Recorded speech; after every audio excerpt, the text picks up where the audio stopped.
I grew up in Salt Lake City, Utah. I took a degree from the University of Utah, managed some stores for Safeway, and then ended up going to work for General Foods Corporation. I progressed through various jobs, ended up in White Plains, New York as a division sales manager in the beverage division, about $1 billion business. Verdis is a pretty impressive guy. If you really get to understand his background, he is the top of the top in terms of CEO material for America. He has rubbed shoulders and has been mentors of some of the best CEOs in America. I was asked to sit on a board of a small company that had been working on a technology for about 15 years. Numerous patents, a lot of research, and they were actually producing a product using salt and water. And when they told me that, they wanted me to go on their board. I said, well, you're going to have to convince me that this is real. How can you produce something from salt and water? And they said, we have a lot of research, extensive research, $10 or $15 million worth of research. The company that owned it was publicly traded, and they merged that company with an energy company, and after a period of time, 6 or 7 months, they started selling off assets. He let me know that he was on the board of directors and there was this opportunity that was coming up on a product that he thought was wonderful. But I told him, I said, you know, they have something here that they don't know what it is. And it's a lot more than they think, but they haven't figured it out.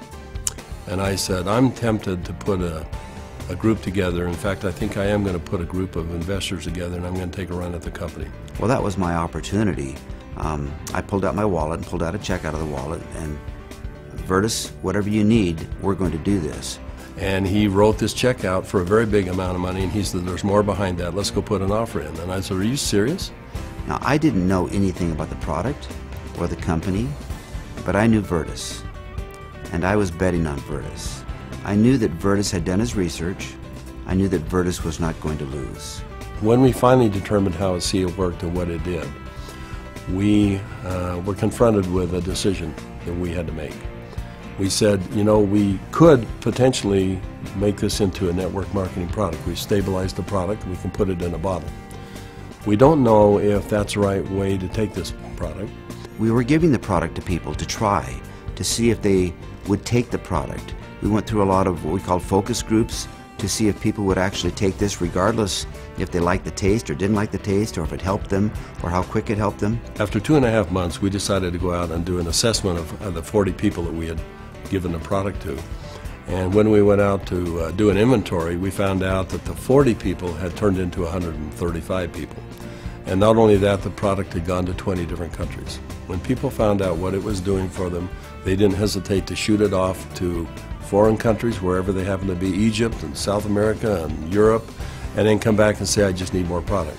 And as we gave the product to different people, we found that it really increased their quality of life, people that were seriously challenged. And it just gave us a sense of purpose. You know, we wanted to start a business. We were both fairly well successful financially. We didn't need more money. And we found that we wanted to make a mark. We found something that was much bigger than either Verdis or myself. We feel a real strong obligation that our task is to make this available the best we can worldwide to help people. My wife questions why I'm doing this. She said, you've retired more than once and it's time for you to join me and let's enjoy the golden years, if you will. But recently my son asked me to come down and join he and his family, and we went to a church gathering, and there was something going on he wanted us to be a part of. And while we were there, a young lady came up and he introduced me to this young lady, and she broke down and started sobbing. And she had a health challenge in her family that was really severe, and she was introduced to ASEA, and because of what ASEA did, she was just grateful. So I find it hard to talk about, but that's a reason.